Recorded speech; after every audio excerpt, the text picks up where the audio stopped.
एक गरीब किसान की मोटिवेशनल कहानी सुनिए जो अच्छी लगेगी। एक छोटे से खेत में एक जवान लड़का और उसके दादाजी मिट्टी खोद रहे थे।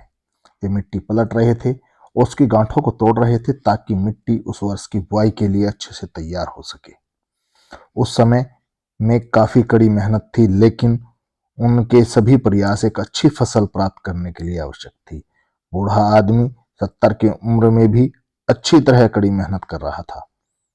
हाँ, थकान से वो काफी हद तक हाँफ रहा था। हर प्रकार के जोर से उसके माथे से पसीना टपक रहा था, लेकिन फिर भी वह शिकायत नहीं कर रहा था। उसका पोता महज 17 साल का था, तंदुरुस्त और ताकतवर। वह मिट्टी पलटने और उसकी गांठों को तोड़ने के में लगती मेहनत और ताकत के लिए कोसता। फिर वहां खड़े होकर वह हाँफता और थोड़ी देर रुक जाता।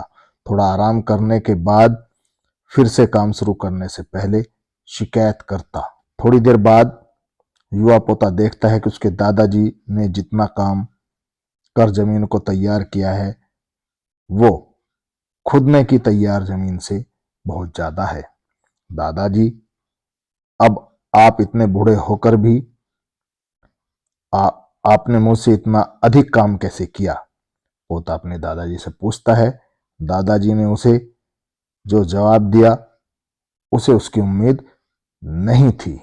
दादाजी ने कहा, जब हम किसी काम को मुश्किल मानते हैं और उसके बारे में ज्यादा सोचते हैं तो सच में मुश्किल हो जाता है, और हम बिना सोचे जब उस काम को करते हैं और करते ही रहते हैं तो वो आसान हो जाता है।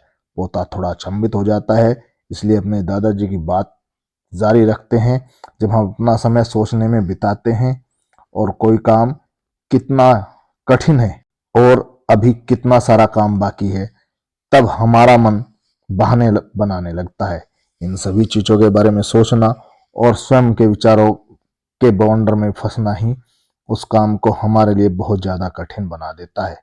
इसलिए समझदारी इसी में है कि वास्तविक रूप से पहली बार में शारीरिक कार्य किया जाए।